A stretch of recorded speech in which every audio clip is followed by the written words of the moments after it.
and wait until I find it, which today was honestly a little later than I would have liked. It would have made things a little bit easier if I could throw those first strikes early on. But I would say it doesn't change. It doesn't change how I approach it.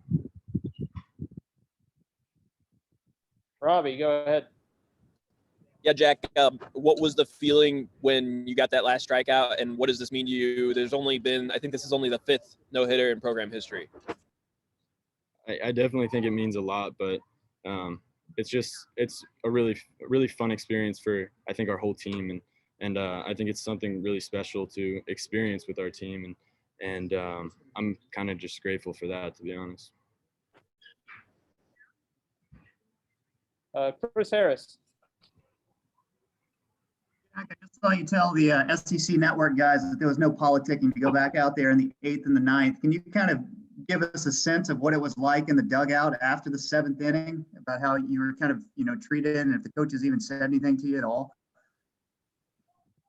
There's not much communication, to be honest, throughout the whole game. So I think it was kind of just keep things normal, how they always are, between the first and second and third, and so on. It's the same thing. I kind of have my spot on the bench, and I sit down and gather my thoughts, but there's not much communication between me and the coaches or anyone for that matter. What are you thinking as you're sitting there?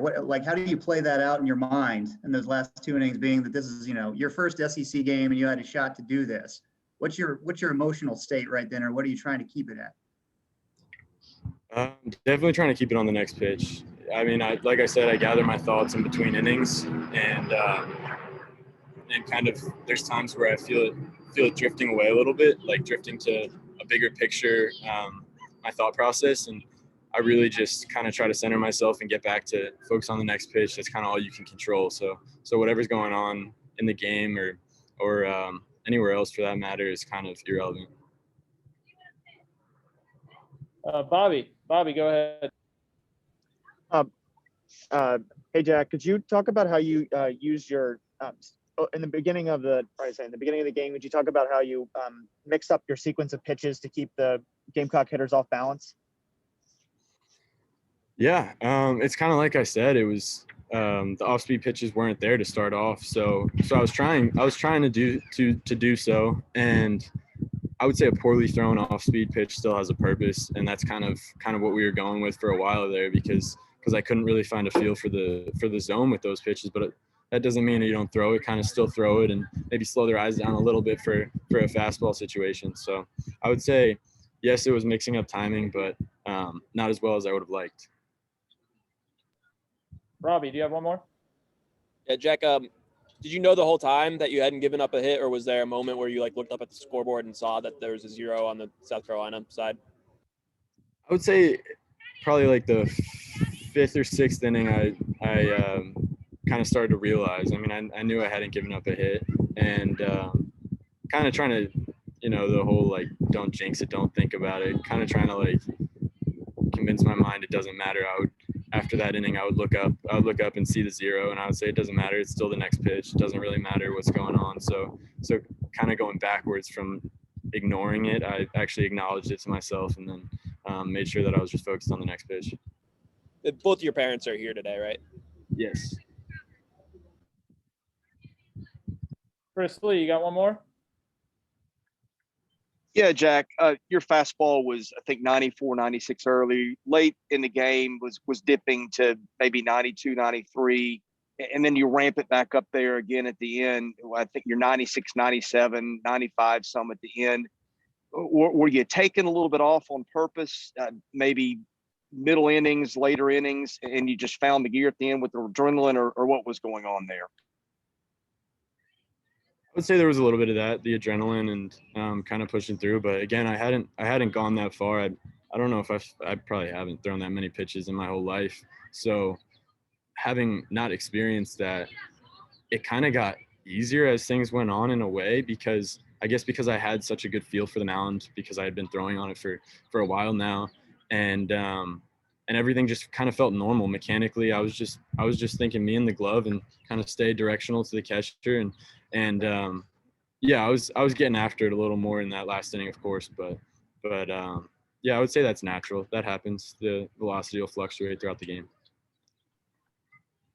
Jack, man, thanks for your time. Appreciate it. Try not to walk anybody next time, all right? Oh, thank you. All right, see you. Thanks, Jack.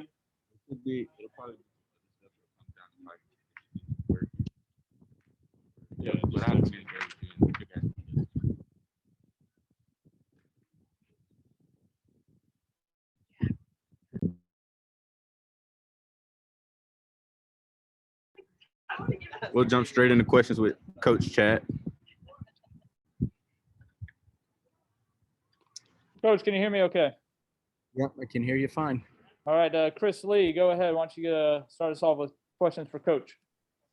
Tim, anytime Jack takes the mound, it's got a chance to be pretty special. But was there a point in the game where you knew maybe something was a little different today?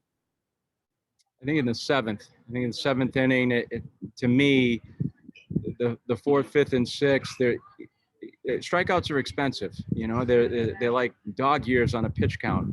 So you get into that situation there, you wonder if you just hold on to, you know, the game, number one, and then when you get into the seventh, I thought, yeah, you know, he might be able to get into the eighth. When he got into the eighth, then it was a situation where we gave him a little bit of cushion. I thought his adrenaline was moving in the right direction. He was attacking the zone, which he needed to stay into the game. And then, you know, when he came out the eighth, same conversation I remember having 2 years ago with Brownie. You know, it's like, don't look at me. You know, we get close here, then we got to have someone going pitch for pitch with him going into the ninth. But at the same time, if he's frugal with his pitches, which he was, and then he might be able to finish it.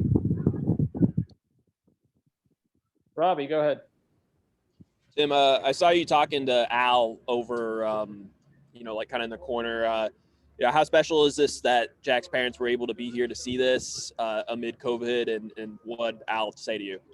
That's a great point, Robbie. I mean, it is special for parents to see their kid pitch. I mean, how many times doesn't that happen? I mean, you know, kids have special performances and the parents aren't able to see it. I mean, that's very emotional. They're very emotional right now, you know, to have their kid here, number one, to pitching like that. I mean, that's just a special moment. I mean, you know, it was good to talk to Al and Lori because their child, he goes about what he does in such a mature manner that you're glad to see him get rewarded in such a way. So, you know, I just congratulating both parents that they could be here and see it. Special moment.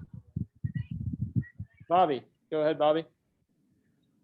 Could you, I know everyone's talking about the pitching performance, but could you talk about how important it was for the early runs to be scored off of their starter, who was, you know, who pitched pretty well for most of the game, and then how big that is as a team to be able to get those runs early in the game and then set the tone for the rest of the game? Well, I don't know, you know, if it set the tone so much, but, you know, Tate's hit was, you know, certainly big at the time and certainly big late too. I mean, you never know how many runs you're going to need during the course of the game. But I think what Jack and Kumar have done in the last two nights to a very good offensive team has negated almost the feeling of how good South Carolina's pitching is. I mean, South Carolina can really pitch. I mean, we haven't had much success, but there's a reason for that. I mean, these arms that we're facing are pretty damn good. So, you know, I think Brandon Jordan was that kid with the fastball that's riding up. It's a high spin rate fastball. We can't get to it. And he sends a lot of people frustrated going back to the dugout. So I think, you know, hits are in this series are very expensive right now. Runs are expensive. And just to get those two big knocks from Tate and then certainly Isaiah's ball and then Enrique getting the fly ball to get him in. I mean, you never can score enough runs against a good team like this. Chris Harris. Hey, Coach, before the season started, when we were talking about Jack, you told me that, you know, he has yet to pitch an SEC game and you wanted to temper expectations. Well, now that this is his SEC debut, how special is that type of performance being his first one in conference? Well, yeah, for those reasons, you know, or first of all, our team needs to win always. I mean, I think that's the most important piece. But he did it against a very older, good hitting offensive team. I mean, that team is, they're not easy to navigate through, any of those hitters. Those are big, strong kids that can hit fastballs. So, yeah, I think to do that against the collection of talent and the fact that he could get through that ball game and with 16 strikeouts too. I mean, 16 strikeouts, that's costly. He didn't really share the ball too much. So the whole performance, just special for the kid, but I'm still going to temper expectations moving forward. Chris Lee, you got one more for us? Yeah, Tim, Tate has really clobbered the ball lately. Even the outs he made today were hard hit. What's different with him of late?